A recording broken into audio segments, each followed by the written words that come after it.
it's kind of a tribute to the state that someone who may or may not fit an image is accepted on her own terms. I came to Arkansas of my own free will. I was not born here, and I fell in love with the state and decided to stay, and Bill and I were married. I think that is a kind of indication of what we're trying to do in the state, that the time of feeling that Arkansas was in any way second to anybody, or the thank God for Mississippi image that we've, I think, had for too long, is beginning to disappear. And I want to do everything that I can to help that go as fast as we can make it disappear, because I have friends all over the country, people who are constantly asking me what it's like living in Arkansas, why I moved here, and all the rest of it. And I'm someone who has lived in other places. I lived outside of large cities. I've lived on the East Coast. I've been all over the country and in some parts of Europe.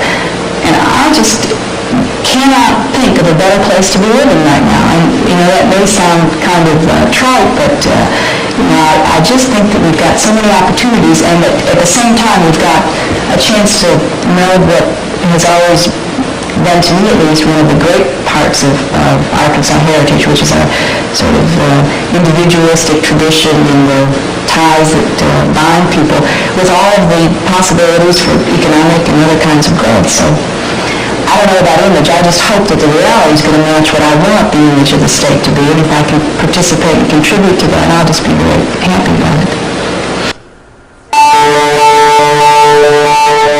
Hillary Clinton knew that Arkansas needed to work for their children and their families, and this is who she is. This is what she's been her whole life. In Arkansas, really should know. Hillary came in, and she was involved in education, she was involved in health care, she was involved in supporting women's rights, and I think a lot of women in the state were encouraged by what they saw of Hillary Clinton. I know my brother was one of them.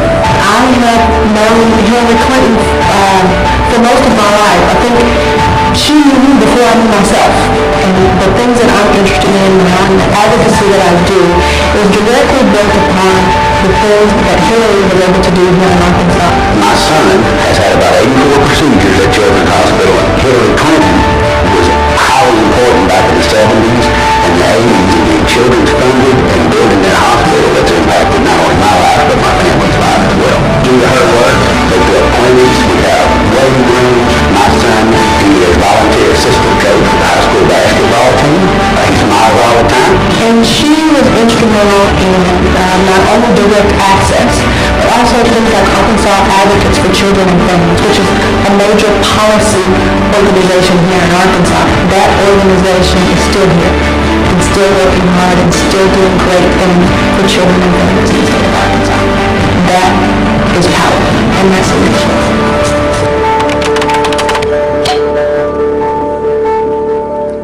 Ladies and gentlemen, please welcome Marcy Doderer, Ann Camps, Gloria Cabe, Darren Williams, Stephanie Street, Dr. Chriselle Nash, and Secretary Hillary Rodham Clinton.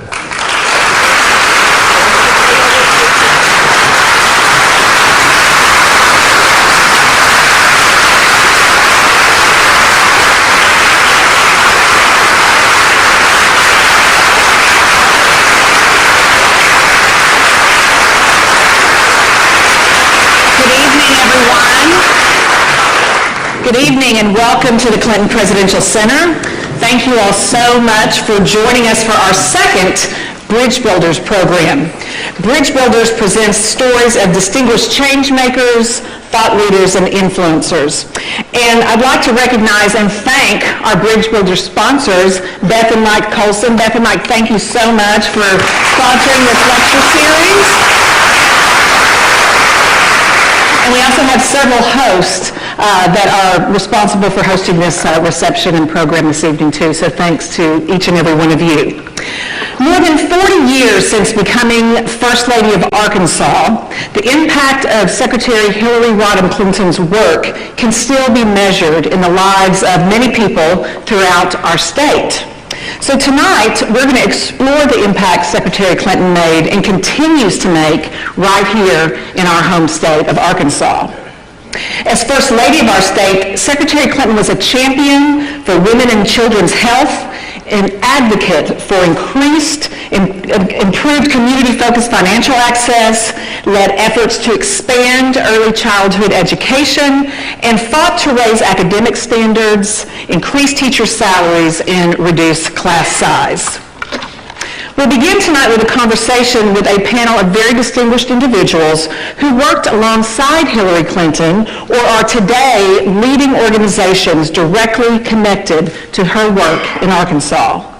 And following our discussion, Dr. Chriselle Nash, who has known Secretary Clinton since she was just a little girl, will offer some brief remarks and invite Secretary Clinton to make some closing comments to us. Secretary Clinton's unwavering efforts, which began right here in Arkansas, to give all people, especially women and children, opportunities to live up to their full potential, has actually motivated me for decades. And as a mother of 3 daughters, I try to instill in them the lessons of resolve and of resilience that I continue to see from Hillary Clinton every single day. To be fearless, to not be afraid of failure, and when you don't succeed the first time around, you get back up, you keep going, and continue to lead. There are now several generations of Arkansans standing on the shoulders of Hillary Clinton and her legacy, and I am very grateful to be one of them. Now, let's get started with our program.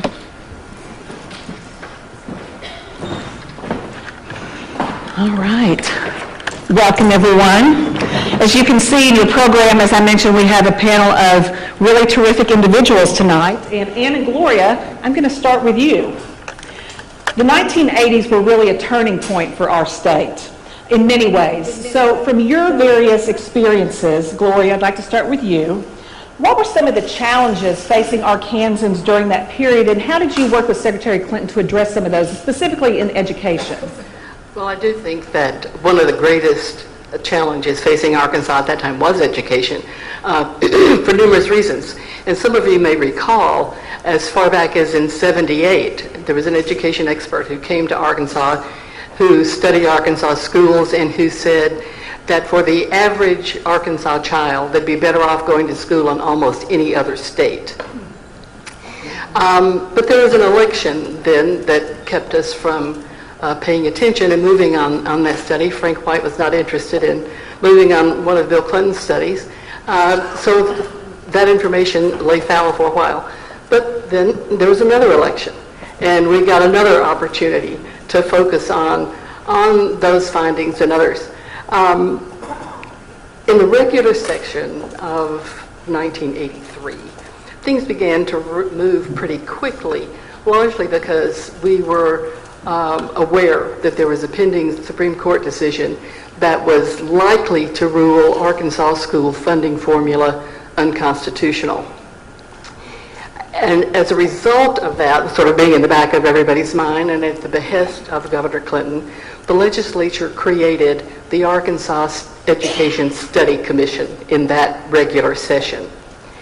And underscoring what we knew about our own state, in April of that same year, Terrell Bell, who was Secretary of Education, with President Reagan, issued the report that I'm sure some of you remember, A Nation at Risk, in which he said with that report that had some foreign power been responsible for the mediocrity of our schools, we would have considered it an act of war. And I mention that because later Secretary Bell was going to say that Governor Clinton and Arkansas were leaders in education reform. But right after that, the next month, the Supreme Court did indeed declare the school funding formula unconstitutional because of the way the money was distributed. So that put that issue of school funding squarely in the forefront. And this was especially important because to distribute existing funds with a new formula would mean that many districts would lose money, including the one that I represented. I was in the state legislature then representing Little Rock. And in those days we had 3-member districts. And my district ran from the river through the Heights, Hillcrest, UALR, all the way to Southwest Little Rock. And Little Rock School District was one that was going to be substantially harmed. This was even a bigger problem because of an amendment to Arkansas State Constitution, which required a 75% vote of each house to pass anything except the sales tax. So responding to this was going to be very difficult. This whole situation of knowing that we had inadequate schools and an inadequate funding and not enough money to go around anyway. And just to give you an idea, and I'm going to look at my notes for this. Arkansas, of course, with 75 counties, in 1983 had 369 school districts and over 370 high schools.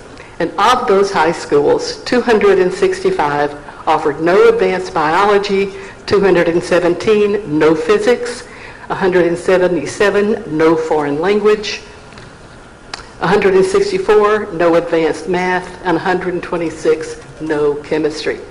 Our schools were educationally deficient. We no longer had a constitutional formula for distributing current revenue, which meant that no school was going to get any state money until we had a new formula, because we had no way to distribute it. And even if we did, we didn't have enough money to hold schools harmless. And we had the stiffest requirement for raising taxes in the country. And it won't surprise you to know that we were near the bottom on teacher salaries. So things really couldn't have been much worse. Thank you. Anne, you were doing a lot of interesting things. We'll get to some of the positive outcomes, I hope, in our next go-round here. So hold that thought, Gloria. And talk a little bit about what you were doing in that time period. I know you have held a number of roles in the governor's office and then working directly with Secretary Clinton as First Lady. Talk about, again, from your vantage point, some of the challenges that Arkansans were facing in that period, and then we'll also, again, talk about some of the changes. Well, my vantage point was, my vantage point was that we didn't move to Arkansas until, appropriately, Halloween Day of 1983. And my husband had just gotten out of the Air Force and had become an air traffic controller with the FAA here in Little Rock, and I wanted more than anything to be part of what was going on. Because when you're in the military, you don't get to do that. And I fell in love with the state. It was just that simple. Something happens here. We had lived in so many other states with the military. Something happens to you in Arkansas, and in particular in Little Rock. And I had the good fortune of meeting this lovely lady in the 1984 gubernatorial campaign. And 3 weeks later, Governor Clinton asked me if I could come work for him. And I'm telling you, in the real world, that doesn't happen. I was terrified. I was unprepared. I didn't know anything. I made the mistake of thinking Searcy was in Searcy County. Hot Springs was in Hot Spring County. I said El Dorado. Oh, my goodness. And, yeah, it was bad. And it occurred to me that I just wasn't ready. And I summoned up what little courage I had, and I called our Chief of Staff, Betsy Wright. And I said, I'm sorry, I'm just not ready. And then the miracle started. And I was introduced to Betty Bumpers, and I was working for Peace Links. And then I got the call that changed everything. And it was September of 1985. And I was asked if I would consider coming to work for Arkansas's First Lady. And I was not nearly as foolish then. And I said, I would be honored. And they said, can you come to the governor's mansion? And I said, well, you're going to have to tell me where it is. And I was too young and too excited to be terrified. The most amazing woman I have ever known in my entire life, who gave me the courage and the confidence to do something I knew nothing about. And to this day, I've asked myself, but never had the courage to ask anyone who really knew, how in the world did you hire me? But 3 weeks after I was hired to be her assistant, she went to Miami with the Southern Governors Association, and she heard about a program that she thought might be something that would help our most desperate children and their families in this state. It was the greatest adventure I've ever been on. I did things I never thought I could do, but I had the chance to make a difference. And it was the greatest woman I have ever known and the greatest work I have ever done. It was clear that the children in this state who were in economically dire straits were not getting what they needed, and they were not succeeding in school. And I knew that Governor Clinton wanted a way for these children to get the break that they needed, so that they could at least be prepared to go to kindergarten.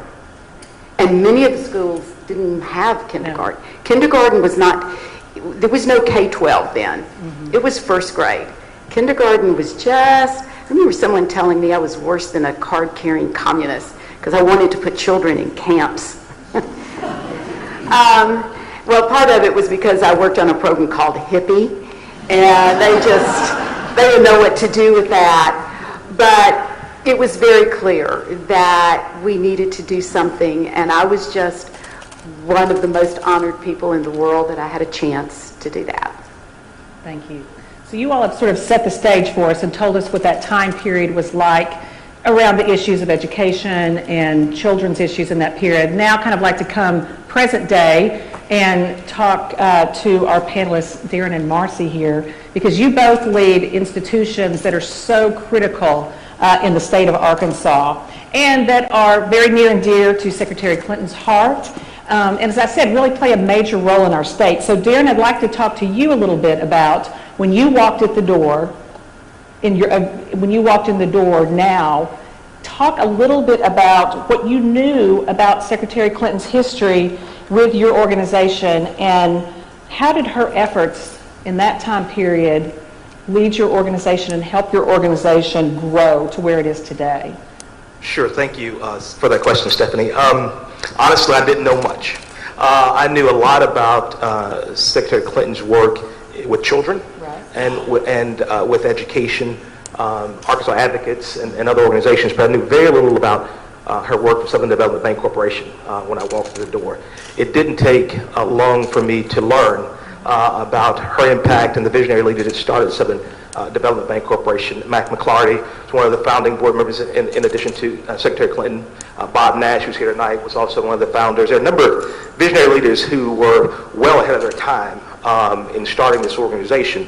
Southern really was modeled after Shore Bank, which was probably the country's first development bank operating on the south side of Chicago, an economically depressed, largely minority, exclusively urban area. And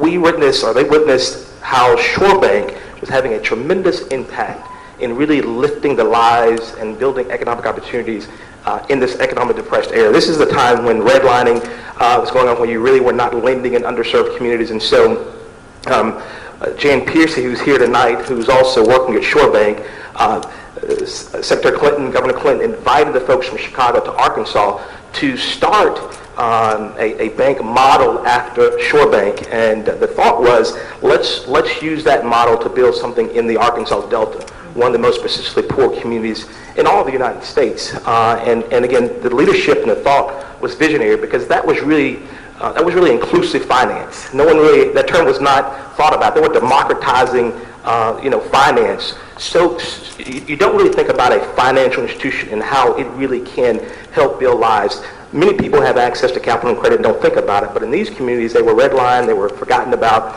and this effort really was a way to lift those communities and build economic opportunities. And so it didn't take long to figure out how impactful Secretary Clinton's work was. And in talking to recently Walter Smiley, who's one of the first board members, about Secretary Clinton's work, he said, really, Secretary Clinton and Dorothy Stuck were really the visionary leaders who understood how you could use finance and use a financial institution to really build and improve the lives of people. And he said, he was, as in his words, he was an implementer. He just did what they told him to do. And it was really their leadership and their thought. They understood how that worked and how impactful it could be. And so it's amazing. We can talk later about how all the things that's happened since then. Right. But I didn't know going in, but now I have a great appreciation and how it's impacted not just Arkansas in this state, but also the country and even the nation. And I think even this fall is the 25th anniversary of the signing of the legislation that really helped get a lot of this off the ground. That's exactly right. President Clinton's experience with Shore Bank and with Southern Development Bank Corporation, when he became president of the United States, his thought was to have 100 development banks across America working in these hard-to-serve communities in what we call LMI census tracts.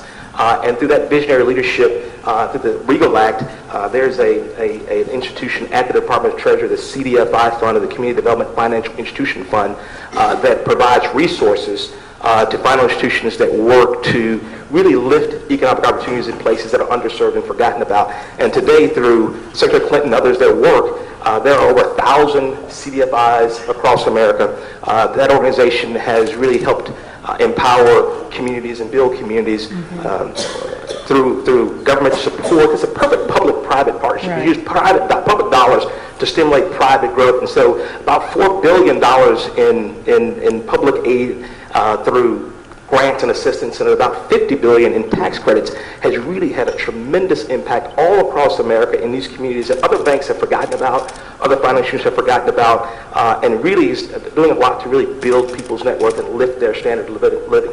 Wow. Marcy, as a parent of 3 children, I'm so grateful that Arkansas Children's Hospital is in our backyard, literally. And so the fact that you lead this incredible institution, what a tremendous job you have. Can you, again, also talk about, you've been there for what? Almost 6 years. It'll be 6 years in July. And I know you have a history with children through your family, but again, can you talk a little bit about, some of the stories maybe that you heard when you walked in the door in your first couple of months there, and sort of your role today as well? So I don't think you can actually be deep into the weeds of Arkansas Children's Hospital and not understand the legacy that Secretary Clinton has left with Arkansas Children's Hospital. Her spirit still reverberates, really, through the halls of our facility. We've been around for over 100 years. Arkansas Children started in 1912. Wow. But in the 70s and the 80s, it was but a small little place and was really designed to take care of the poorest of the poor and some sick and injured children. But there was vision for what that facility could be, to be so much more for our state, and that's where we sit today. But it's really, standing on the shoulders again of giants like Secretary Clinton. And there's a story that is particularly, I think, almost legend in the Arkansas children's world these days of how we got to be physically the size we are. Mm-hmm. Because as we were small in the 1970s, there was a vision, there was really passion to grow it, to be bigger than we were physically, but we didn't have the money to do so.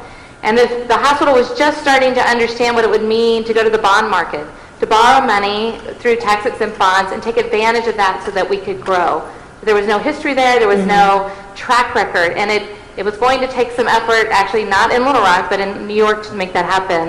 And as I understand the story, because I wasn't there, but it was January 1980, and Secretary Clinton was very pregnant, as I understand, and it was really icy and wintry day, but she flew to New York with Dr. Betty Lowe, who is also a legend in our facility, one of the first medical directors and pediatricians at Arkansas Children's, to talk with the folks at Standard & Poor's and really help them understand what we were, but more importantly, what we could be, mm-hmm. in order to capture a level of financing, to go to a debt market to allow this build. And if you walk the campus today, we are 2 million square feet of buildings occupying over 30 blocks of land. So that was a monumentous occasion for us and started really propelling Arkansas Children's forward in such a way that we can grow from a 6-bed NICU in February of 1980 to a 104-bed NICU today, the only level 4, which is the highest level of NICU you can be in the state, serving kids from every single county.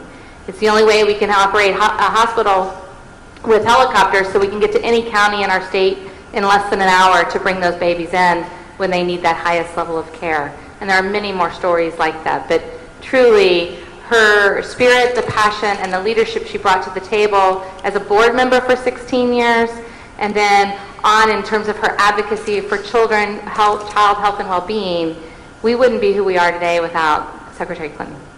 Thank you. Gloria, you painted a pretty bleak picture of Arkansas in the 80s, so I'm going to give you a chance, because I was actually a student in those periods. Like it was, man. I'm sitting here with somebody's in school with my daughter. They seem to have turned out all right. I think we turned out pretty well. However, product of Arkansas Public Schools, but let me ask you, I want to talk specifically about something really important, the Arkansas School Standards Commission. Can you talk a little bit about the origins and the Secretary's role with the commission and really the impact on Arkansas standards because of that?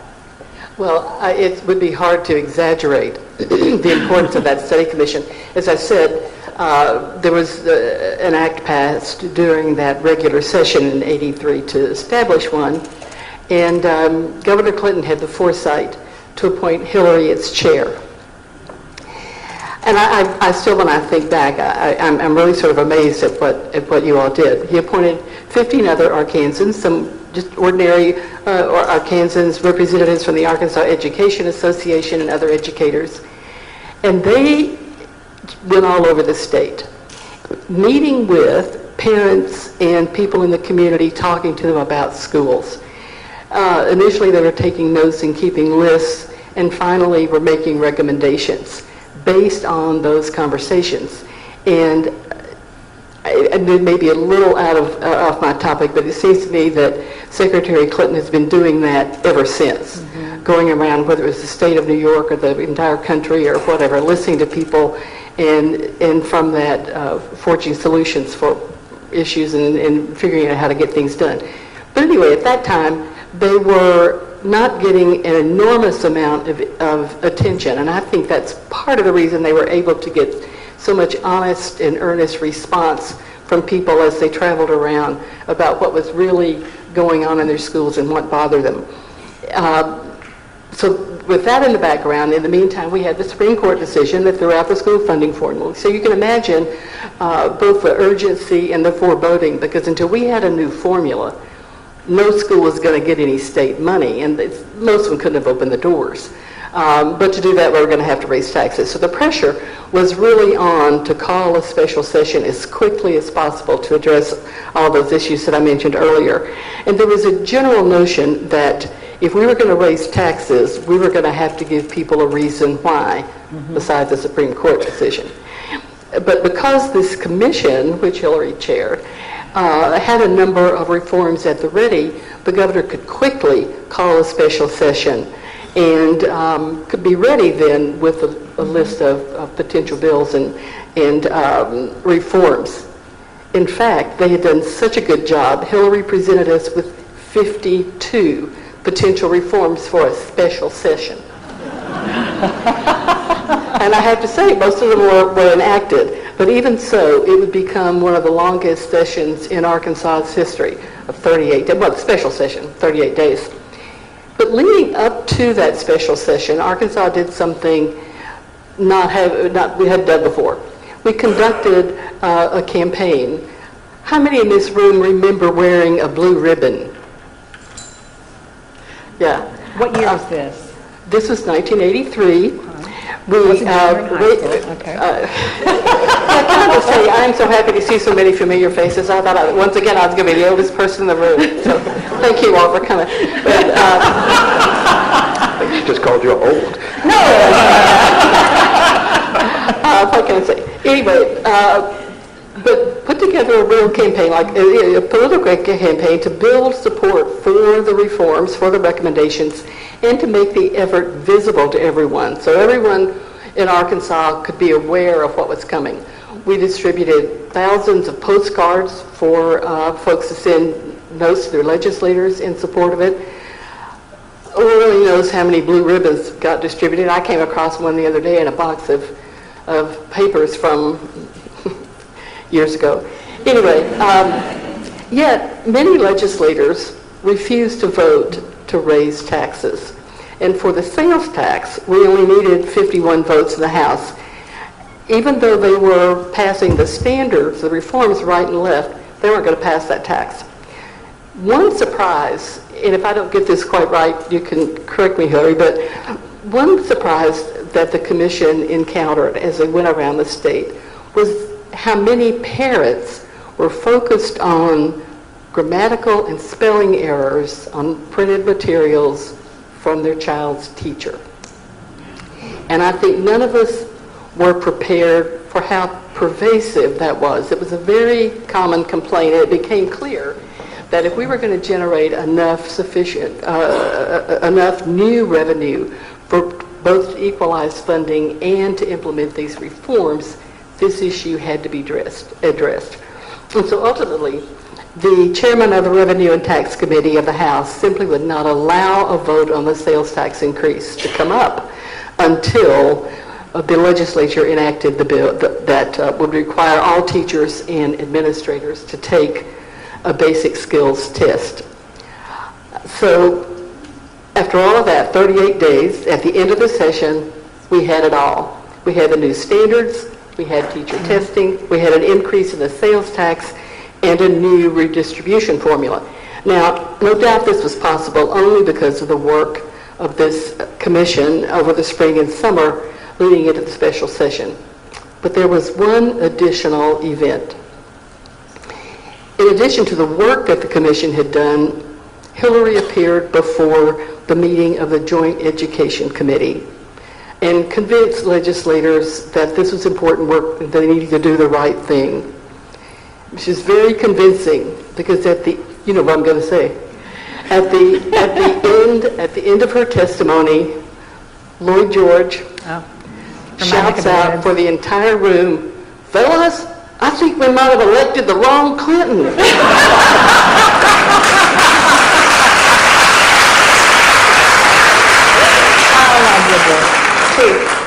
True. But some of the reforms, I'll just mention a few of them because, as I said, there were 52. We did begin to require kindergarten in every school, set the maximum class size for 20 through the third grade, required counselors in all elementary schools, required more math, science, and foreign language, increased the school year from 150 to 180 days. How about that? 83 kids had a school year of 150 days. Required that students stay in school till they were 16 instead of the 8th grade, and tripled adult education courses to help kids who were dropouts to get their high school diploma. But interestingly, the impact didn't stop there. The standards became sacrosanct. Every education bill for the foreseeable future that was introduced had to pass scrutiny of their fellow legislators for whether or not they had any negative impact on the standards. You fast forward to the 1991 regular session, which was the last for Governor Clinton and for me. Preserving the school standards and building on them was at the top of the governor's agenda. And in that year, we had a huge increase in adult literacy and training programs, apprenticeships for college-bound youth, college scholarships for middle-class and low-income kids, preschool programs for poor kids, a residential high school for math and science. We converted 14 vocational schools into 2-year colleges and established a $4,000 raise for teachers over the next 2 years.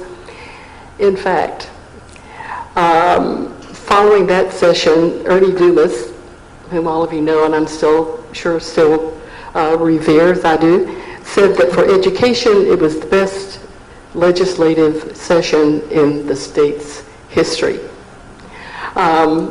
But for me, and I have to take just a moment of personal privilege, as we would say, to say that the thing that I recall best and that has stayed with me happened not at the legislature, at the state capitol, but in my den, in my home.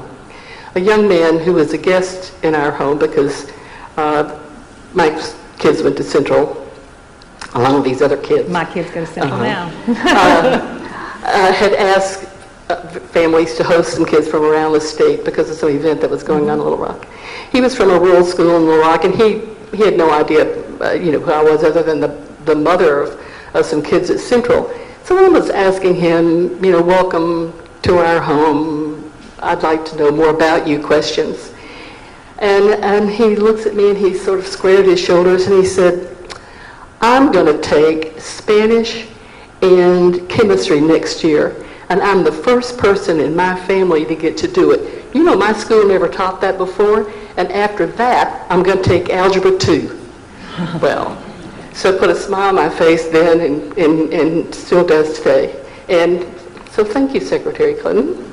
Thank you. Darren, we talked a little bit about the Secretary's history of sort of expanding access to capital here in our state. Could you talk a little more specifically about the impact that the Good Faith Fund and Southern Bancorp had, not just on Arkansas, but the region as well?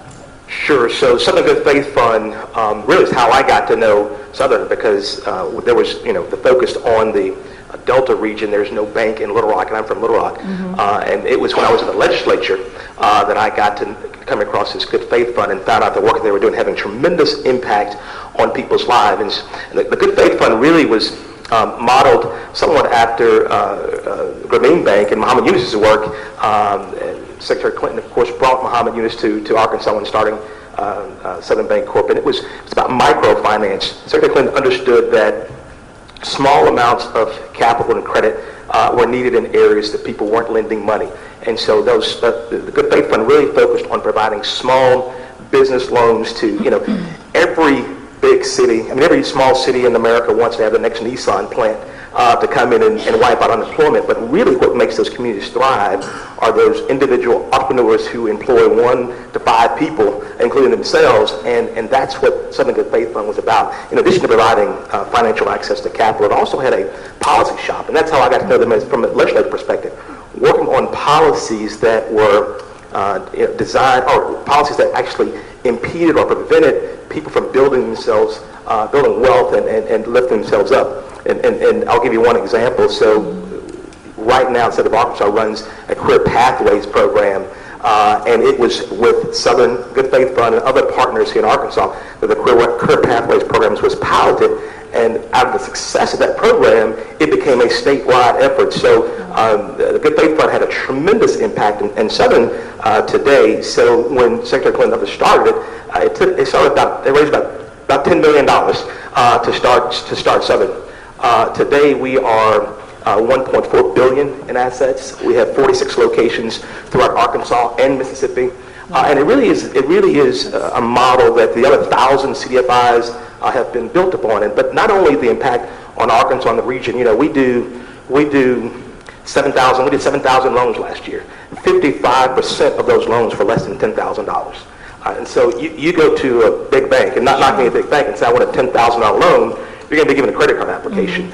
But in addition to providing access to capital credit, we also provide high-touch financial development services. So we will work with people who want to build their credit, who want to establish their credit, who want to repair their credit. We do every year through our volunteer income tax assistance program, we do free tax returns. This year we did 3,600 tax returns in the state of Arkansas and Mississippi, returning about $6 million back to those markets. That money was spent right in that market, and encouraging folks who qualify to apply for and receive the earned income tax credit. We've done that for 15 years. So that's about $40 million, going back into the markets. But the work in Arkansas and this region really now has expanded worldwide.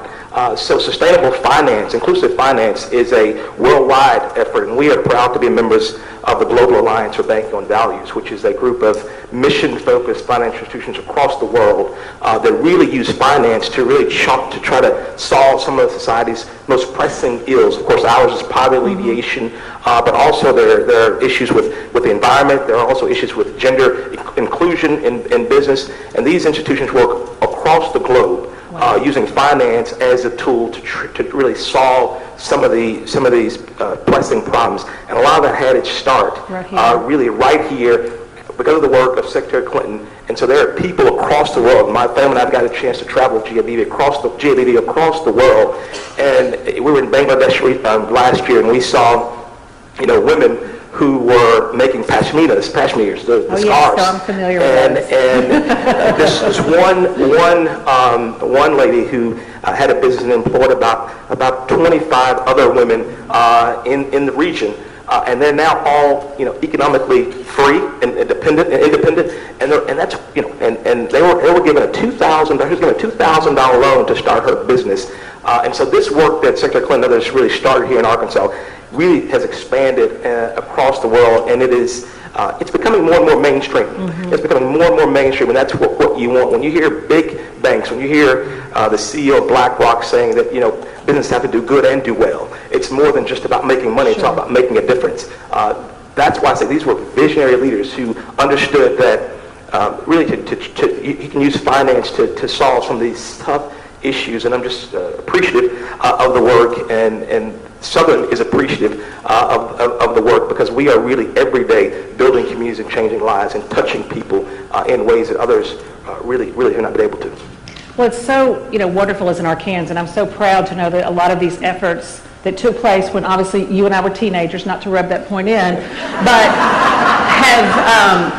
have really continued today. I know from working in the administration too, as First Lady of our country, a lot of those efforts that began here, especially you just talked about the microfinancing, as First Lady and clearly as Secretary of State, and then now through the work of the Clinton Foundation, a lot of those efforts that started right here in Arkansas with President Clinton and with Secretary Clinton leading on many of these issues. There's a through line to present day work, and now that a lot of that work continues through the Clinton Foundation. So really appreciate that insight. It's a really, really powerful reminder to us all. And first I want to say thank you, because Ann is still continuing to really change lives and inspire young people by her work through the Clinton Foundation today. Ann leads, and I know Terry Garner, my partner here, the director of the library, will agree with me, that the work we do here for children and bringing school groups here free at no charge, literally dozens of school groups come here every day as the manager of our volunteer and visitor services operation, working with the volunteers to really inspire and train the next generation of students that are coming through the Clinton Center and experiencing all kinds of wonderful things. So Ann, I want to thank you for your efforts present day, for what you're still continuing to do. And I know a lot of that started with your work with Secretary Clinton. So talk a little bit about this program called HIPPY. A lot of people don't know what that acronym stands for, so talk a little bit about that. And tell us what really HIPPY does, and maybe some stories about bringing HIPPY to Arkansas, and sort of today, what is HIPPY doing? Okay. HIPPY has even changed its name. It's still HIPPY. It started out as the Home Instruction Program for Preschool Youngsters. And I think it would have stayed that way had it not come to Arkansas. So First Lady Hillary Clinton was in Miami. They were getting ready to start this weird program named HIPPY. And this was in the early 80s. Interestingly enough, the big problem with the name HIPPY was here in Little Rock.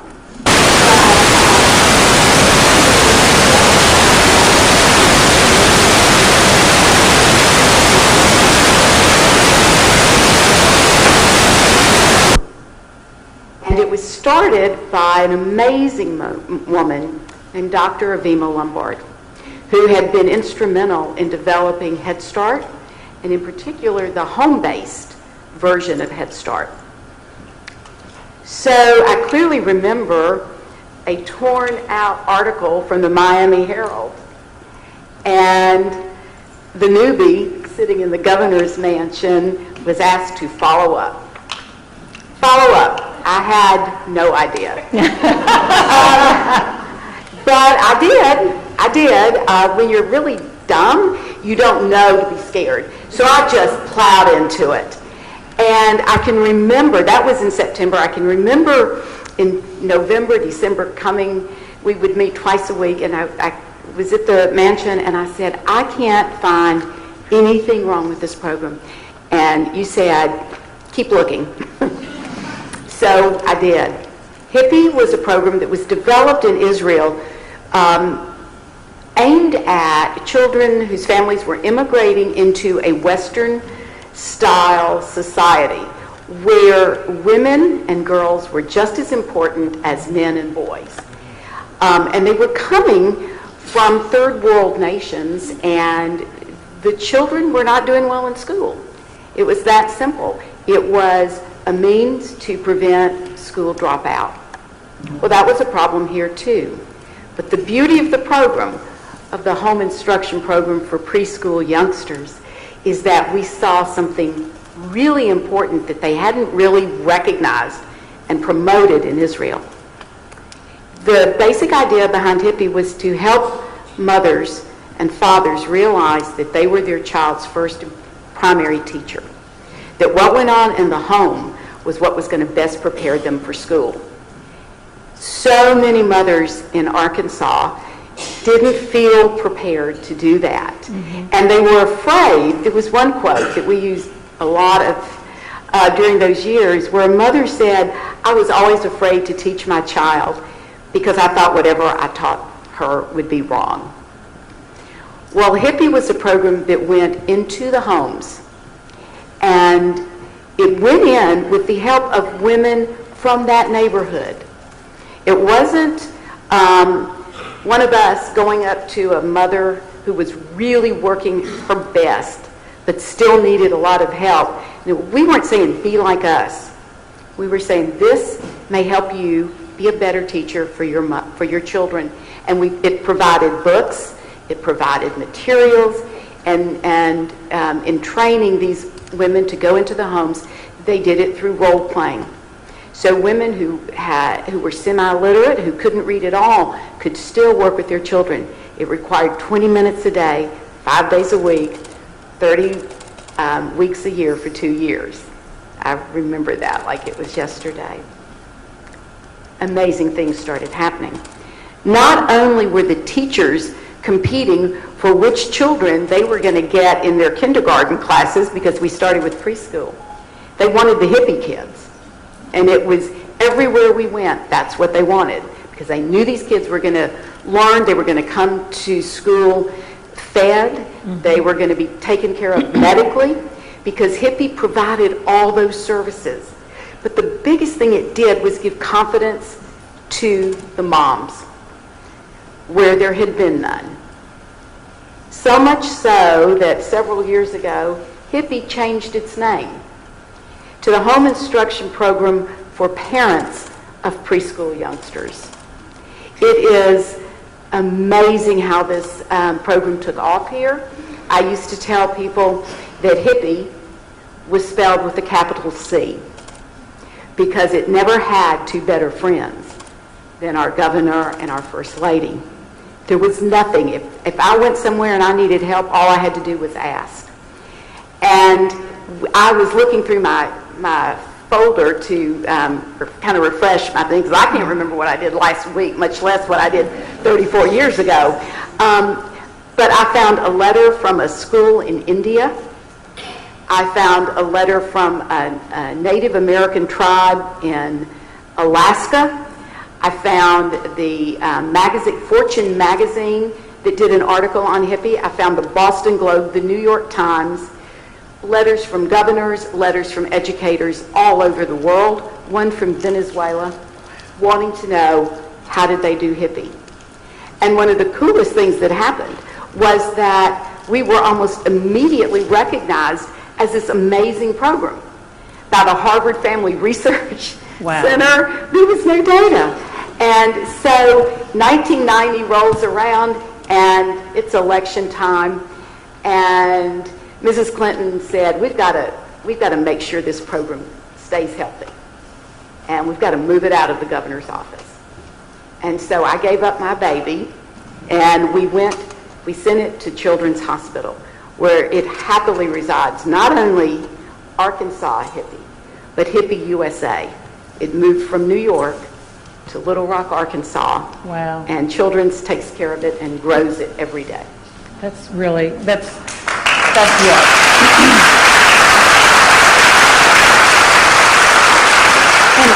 And hearing you talk about that, it's really clear, and I know Sheila Brockman will agree, those of us who worked on the Clinton campaign, that theme of putting people first, that wasn't just a campaign slogan. Clearly you all were doing that in Arkansas in the late 70s and early 80s. And again, pulling the thread to present day, through the work of the Clinton Foundation, another incredible program that Secretary Clinton brought to the foundation that it's now really one of our most successful programs. It's very simple. It's all about talking, reading, and singing to your babies and empowering parents to really be our children's first teachers. And again, it's called Too Small to Fail, and it's really powerful. And again, all roads lead back to Arkansas. I love that this work really was grounded in Arkansas. The Clintons were building these bridges, putting people first in the early parts of their careers in public service. And again, today, we can really see the fruits of those efforts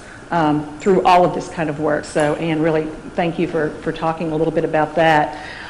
Marcy, a lot of people are familiar with Secretary Clinton's early work with the Children's Defense Fund. And she's been obviously an emphatic champion for children since her very early career. Could you talk a little bit about some of the efforts that Secretary Clinton really led on, the early efforts with Arkansas Children's Hospital, and how that really laid the foundation for some of the really transformative advancements we are seeing in child health and well-being today? How long do we have? Not that we have enough time for all of that, because I touched on it just a bit ago, but the early work laid the foundation for us to grow into what is now truly a quaternary academic medical center in Arkansas, treating kids of almost anything you can imagine from an illness or an injury standpoint. Can get that care right here in Arkansas. Very, very few children must leave our state to seek health care from other institutions. But what we've also been able to do with that history is we take care of all the sick and the injured who land in our doors, who come to us either on their own or in an ambulance or a helicopter.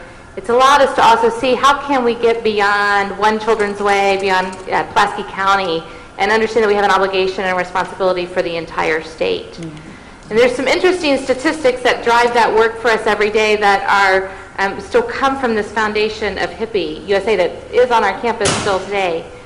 So there are about 38,000 kids born in Arkansas every year, but for the first time in Arkansas, in the United States, and actually around the globe, there are not enough babies being born in any given year that are going to replace us. Well, I was in high school with them. Okay, that's right. Sorry, forgot. I also went to Central High. I think I'm 1 year older than Barry. Okay. But so if we do not figure out how to put our children first, how to create a level of advocacy that will ensure that those 38,000 children born this year have the opportunity to reach their fullest potential, then we are all going to be in a world of hurt when we get really, really, really old. And what Arkansas Children's has recognized is we want to be the only level 4 NICU in the state. We want to be able to take care of those tiniest of babies that 30 years ago didn't live but now do. We want to deliver heart transplants. We want to do kidney transplants. We want to solve for children's cancer. But we also want to make sure every baby is in a safe home, because child abuse is epidemic in our communities. And so the HIPPY program that was started is now a full-service Arkansas home visiting network. It goes beyond the HIPPY methodology to parents as teachers, to nurse and family first, or nurse first partnership. So we are in the home of newborns to 3-year-olds in over 8,000 homes in all 75 counties every year, trying to ensure that those children who aren't sick or injured can be touched by the services of Arkansas Children's to ensure that they can also reach their fullest potential, whether it's a safe environment to avoid child maltreatment or neglect, readiness for preschool, education for families, dental outreach services, you name it. And so our work goes beyond the sick and injured today, and it's about how do we serve kids where they live, where they learn, where they play, how do we get out there across 75 counties and help every one of them have access to our services, not just those who happen to land here in Little Rock. And we couldn't have done that without first becoming a big tertiary quaternary service kind of children's hospital where we can take care of those sick and injured. That is the foundation that allows us then to reach out into more of a community health perspective. And that's really the transformation we're seeing today for kids of Arkansas. Okay, that's terrific.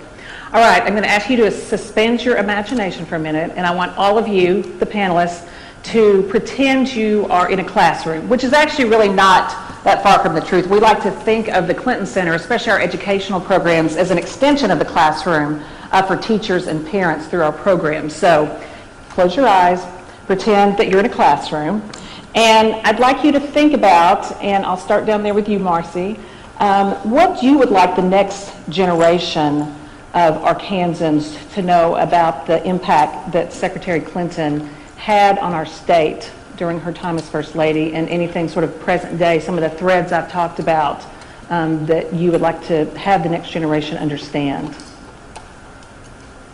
Well, since I have two daughters who are some of that next generation and they are in the audience, I can speak to them as well. But we're connected through our passion for child health, and not everyone may have that, but I think what Secretary Clinton shows young people today is find that passion, find that thing that you believe can make this world a better place. It might be child health, it might be education, it might be microfinancing for women to lift women up, because when we do that, we lift everyone up. But it's to pursue that passion in a way that is an unyielding commitment to it. And I think that's what we have seen through your career, through your life, that I hope the next generation of young people, particularly young women, will take with them. It will not be easy, and it will not all be perfect, and it will certainly not all work.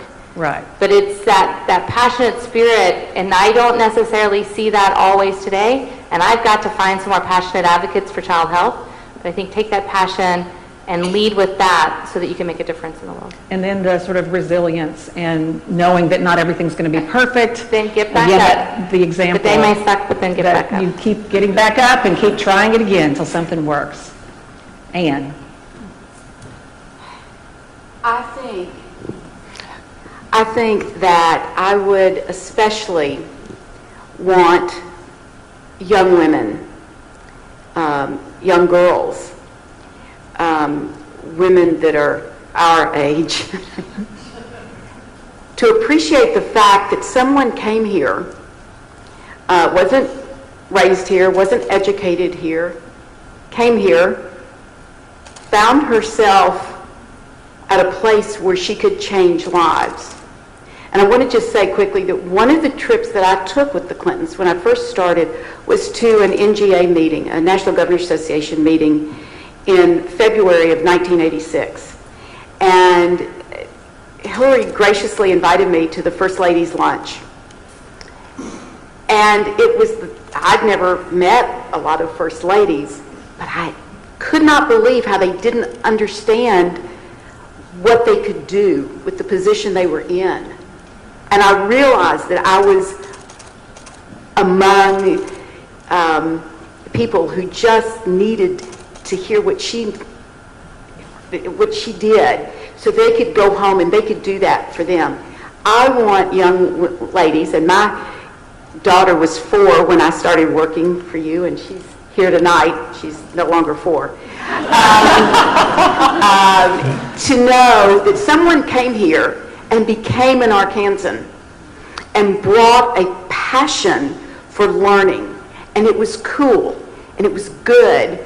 And what I learned, and what I want people to learn, is that if you think you've done the best you can, you're just not there yet. You have to push yourself, and one day you will look back and go, I can't believe I did that. Just one thing that makes the world better. You can do it, and especially young girls and women can do it, and I think we all know that because of the work that Hillary Clinton did here. Thank you. Gloria, you're up.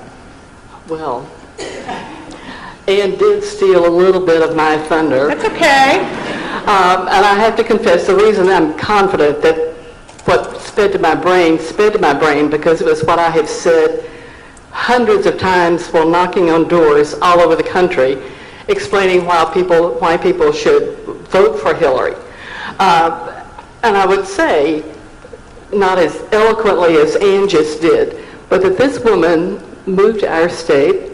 First place, she talked funny, right? I mean, she had a Yankee accent, what can I say? Not only that, she kept her maiden name, which if you recall, in the 80s, everybody else could do it, but the First Lady couldn't. There were so many other obstacles to having, to being an outsider in our state. I think that's probably true to some extent today, but it really was a big deal then. And yet Hillary came here, and remember, she was working, she had a job, and yet, besides being First Lady, yet was involved in all of these issues that made these changes in our state. And I used to say to people, because people would begin to get it, because I have a different accent. It was clear that I was from the South. And what I always tried to explain, and the point that I would make to anyone, that I think that of all the characteristics that people in this room could describe, maybe the one that I value the most is that all of that effort was about getting things done. Mm-hmm. Wasn't about talking. It certainly wasn't about self-aggrandizement. It wasn't about politics. It was listening to people where they hurt, what they needed, what could government do for people, and how do we go about getting it done. Putting people first. Darren. So, I guess I would say, I think looking at Secretary Clinton's work and her public service, I would say that, you can do good and do well, right? I mean, this is someone who eminently qualified for anything she wanted to do, but she spent her time in service to others. And, they always said that service is the price you pay for the space you occupy in this world. Secretary Clinton and President Clinton's really life has been dedicated to serving others, and the visionary leadership to think about helping people who don't have access to capitals, what she was working on with Southern, how that impacts people, because Pew has a study that says that 70% of the people who are born into poverty never make it out. It becomes generational. The 30% that do make it out, what's common about them is they have some form of net worth, and that's often really sometimes equity in your home. How many people do we know use that equity to send someone to college in their family, or a small business?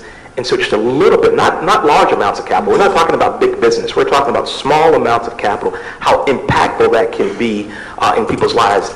That was not her plight. She didn't have to work on that, but she chose, and throughout her life on all these issues, whether it's children, whether it's education, whether it's access to capital, she chose to serve and to think about others. And so as I have been in the legislature, and my wife and I try to encourage our kids to give back, and my son who's here was so excited when she came to Wake Forest in the campaign and got the chance to go backstage and meet her, and it makes us proud to be from Arkansas for the work that Secretary Clinton and that President Clinton has done. I was in law school when in 1992, and before, in 91, nobody knew Arkansas. In 92, I was the most popular person in law school. And so, it makes you proud to be from Arkansas, and to see the things that she and President Clinton have done really inspires everyone. Well, again, I think it's very appropriate that the title of this series and our program tonight is really Building Bridges, and it's really been a fascinating conversation about the bridges that you and President Clinton started building back in Arkansas, and the results and the impact that has made present day, not just in our state, but has been clearly a model for things that are continuing to happen across our region and really all over the world. So I want to thank all of you all for this phenomenal discussion. So let's give our panelists here a round of applause.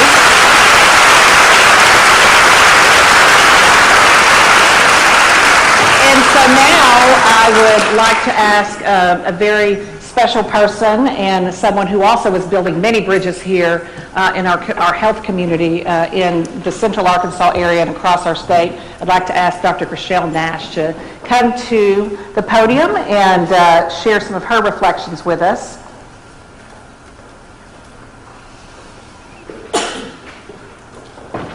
Thank you. Thank you. Good evening.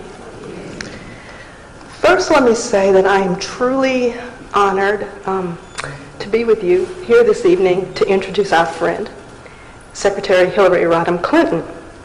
You know from the discussion that we've just had, and from the video, and from your own personal experience, her bio, and all the amazing things that she's done. But what I want to share with you, just for a moment, very briefly, I promise, is how she impacted me and my family. And it's really true, if you caught the video momentarily, she knew me before I knew myself, truly. My father, who is here, has worked with the Clintons in many capacities for 40 plus years, or nearly 40 years. I'm over 40 now, but we'll skip that part. So I have many personal memories with the Clintons that include family dinners. This little skinny kid, shy, who went to Hall High School, by the way, okay? But and had at the big table with the adults having discussion, all the way to my brother and I playing with Chelsea as a child, to college preparation, even to the ultimate. This made me popular in D.C. I was doing my medical school in D.C., and in the 90s I got to go to the White House for Christmas. So it was amazing personal experience. But even more important than that is her impact on me professionally.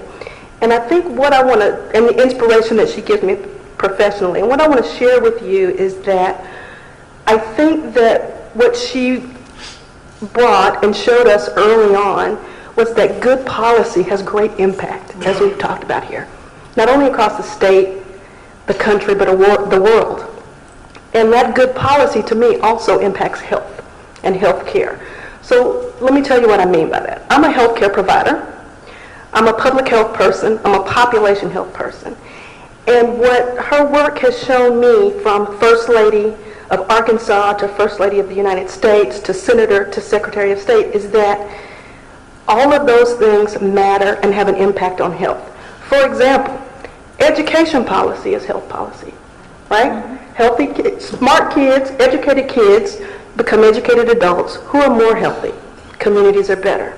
Economic policy is health policy. The things that we do to lift people out of poverty, the things that we do to protect people who are in poverty, have a direct impact on health of the population and of nations. And of course, I have to mention healthcare reform. The work that you laid the foundation for, I can see the direct threads in the Affordable Care Act now that directly impact the work that I do on a day-to-day basis in the teaching that I do and in the organizations that I work with. So I want to thank you for that. My point in all of this is that in the 70s and 80s, before I knew what I was going to do on myself, we found ourselves getting upstream to the real things that impact on health in the community and in nations. And interestingly enough, now they articulate it differently, and they call it the social determinants of health. Okay? All right. But that's what we've been working on. That's what you laid the foundation for here in Arkansas and in my career path. So as I end up, let me finally say, as a young woman, many women have been inspired by you and continue to be, directly and indirectly. And like the panelists have said, it's not about yourself or your self-promotion. It's about service to others. And that is what is a model that I also follow. And as I've gotten older and a little bit grayer, I've found out that I'm also a mentor these days. And I brought two young women with me today that I would like for them to raise their hand, please, ladies. Thank you, thank you. They are here. One, Erica, who is my niece. She has finished her first year in college. And Ashlyn, who is going to be a junior in high school, and Bryant. So I wanted them to be here with me today to experience this discussion and to understand the impact of not only Secretary Clinton, but what they can potentially do. So I want to thank them for being here with me. And I think the last thing I'll say is that I've been so blessed and I'm so inspired to continue to pay it forward. And I haven't had an opportunity like this, in a forum like this, to say just a personal, heartfelt thank you. Thank you.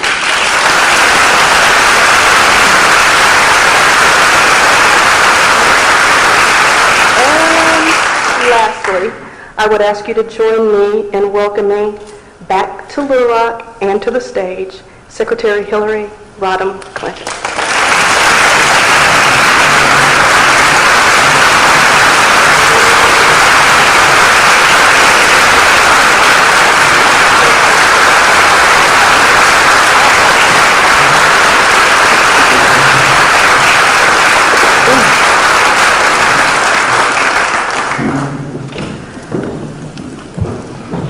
Well, thank you so much.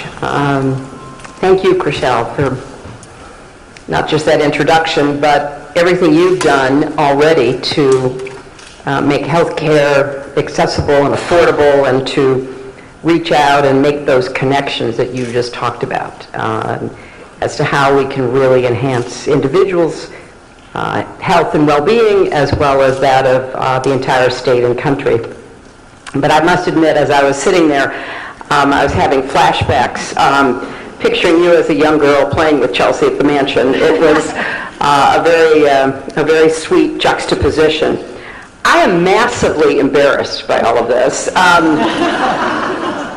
know, I do feel maybe I've just sat through my eulogy. And if so, I'm going to die happy.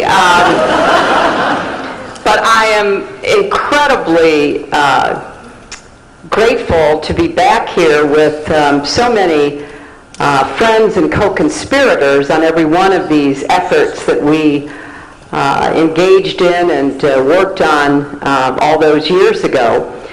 And it is exciting to be part of this new program, the Bridge Builders. I want to thank our friends, the Colsons and others, for supporting this, because we really need, at this point in our history in our country, to bring people together to talk about what we can do.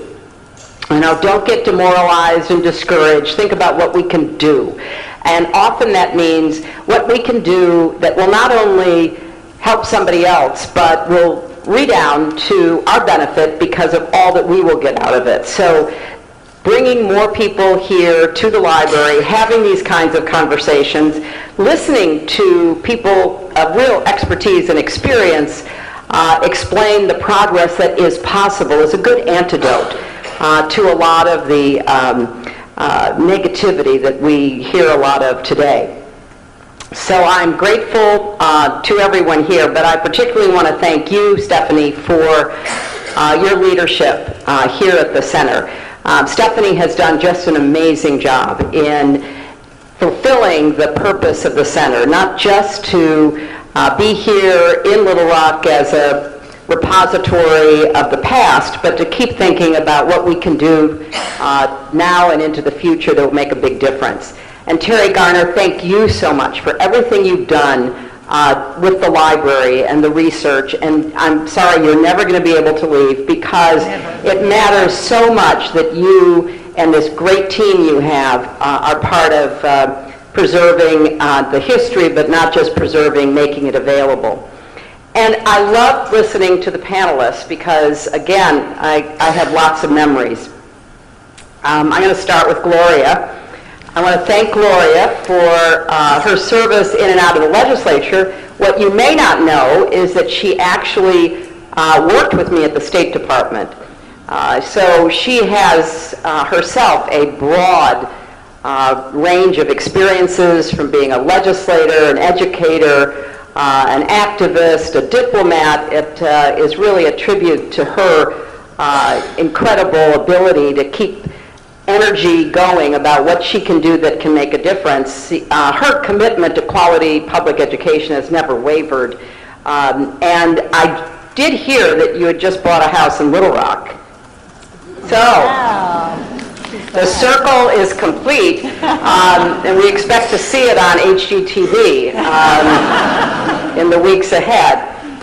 And Darren, thank you, because I hope that many of you learned about Southern Bancorp before today, but I bet many of you were hearing about it for the first time, and it is such a unique institution.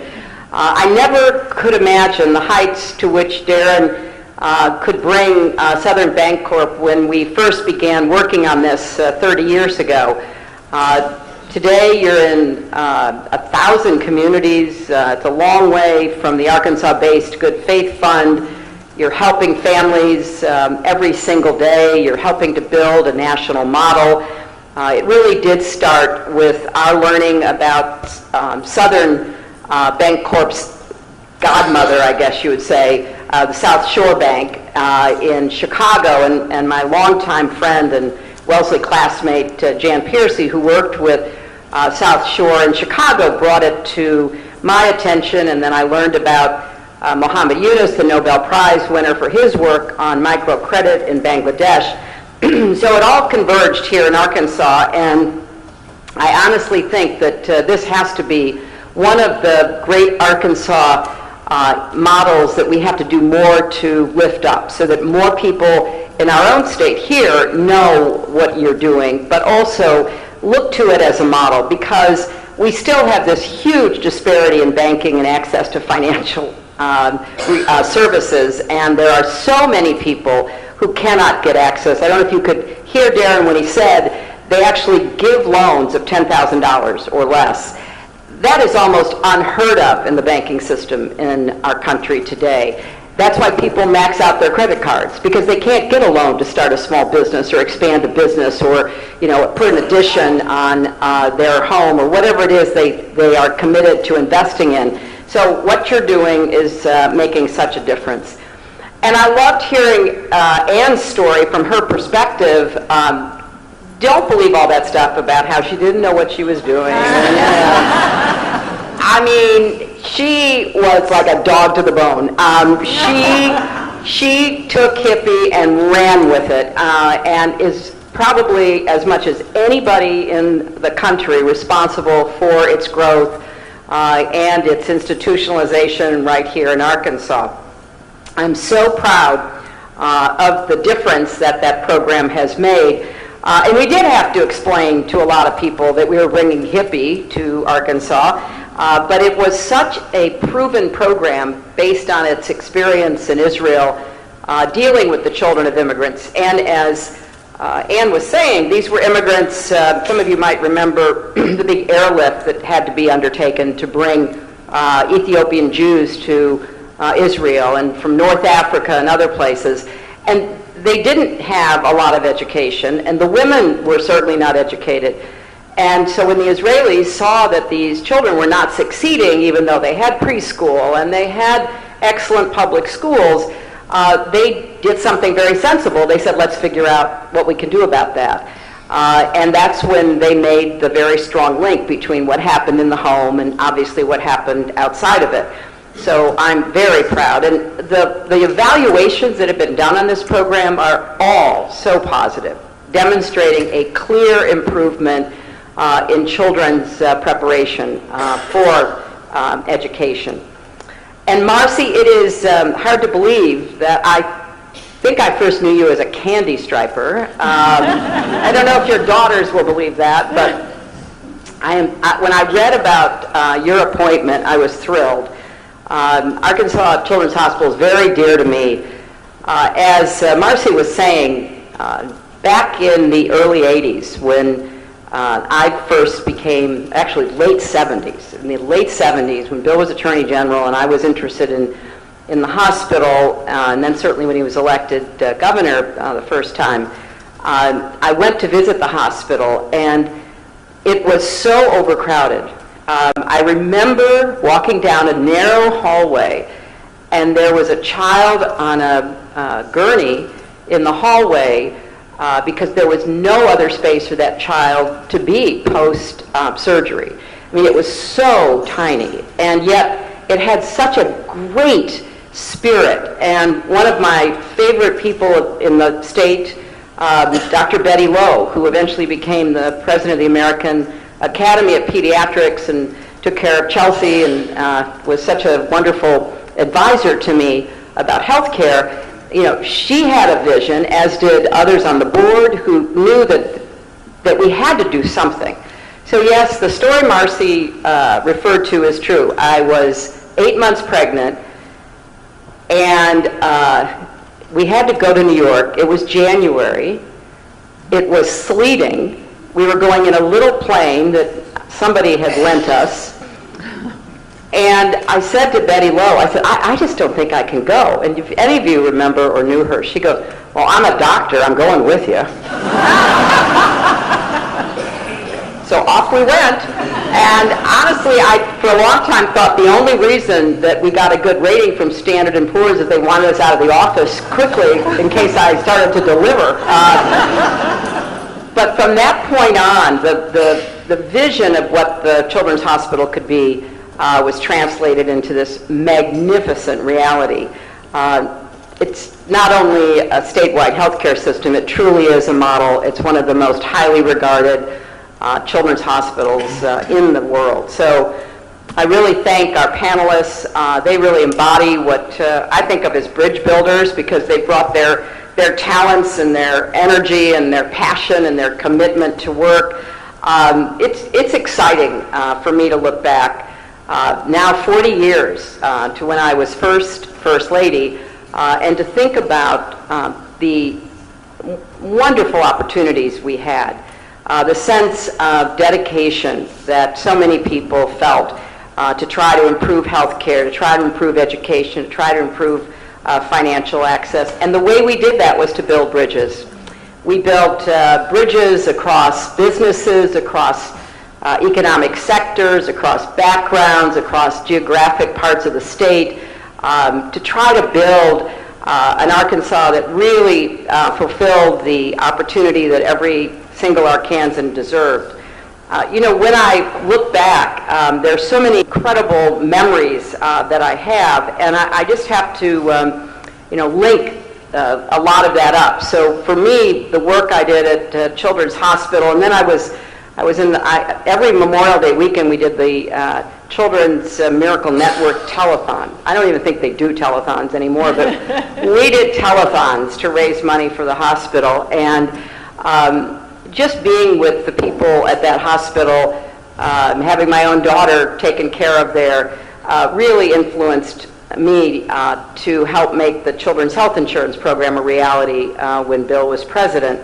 The same with what I learned about early childhood development, to try to champion pre-K programs, the earliest learning programs, quality daycare, all of which is very critical still today. And as Stephanie said, we started a program at the Clinton Foundation about children.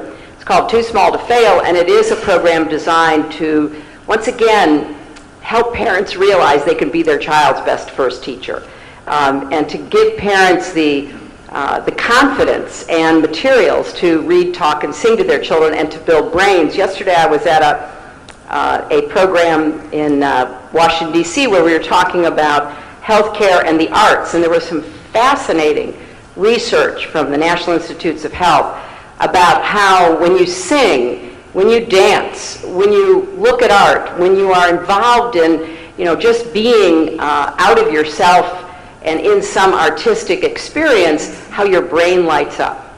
And there was one experiment that they had done where they took some patients with Parkinson's who had a really hard time walking, and they put headphones on these patients. They were all adult patients, and they had a beat that was being played, and that beat into the brain sent a message that was able to be conveyed to the legs, to be able to walk straighter and not be so, off balance. And we could see it up there on the screen.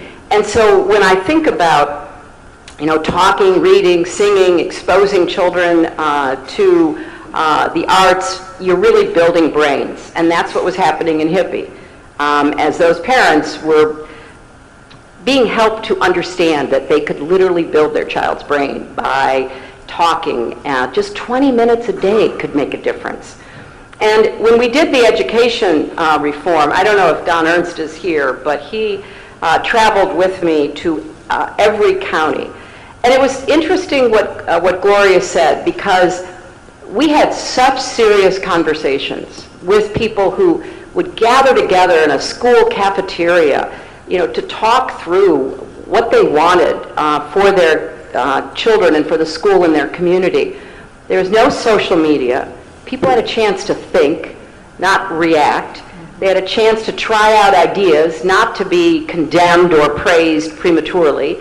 They could literally get into that really difficult work of trying to envision something different and hopefully better. And it was exciting.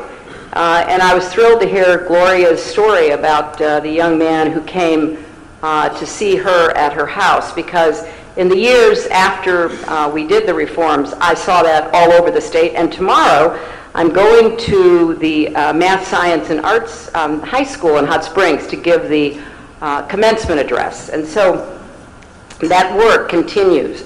And I guess finally, I would say that the work that Darren and the bank did continued to influence me throughout my work as a senator. I spent a lot of time trying to bring economic opportunities to upstate New York, which is also economically challenged, and there's lots of big rural areas in upstate New York where there's not much business activity, not much financial service capacity, a lot of agriculture in most of New York. I gave a speech once on the floor of the Senate about New York talking about agriculture because, of course, nobody from the Midwest or the South or California thought there was agriculture in New York. So I had a picture of a cow, and I said, you know, this is a cow, and it lives in New York. And so one of my colleagues came over and said, well, I'm glad you got one cow in New York.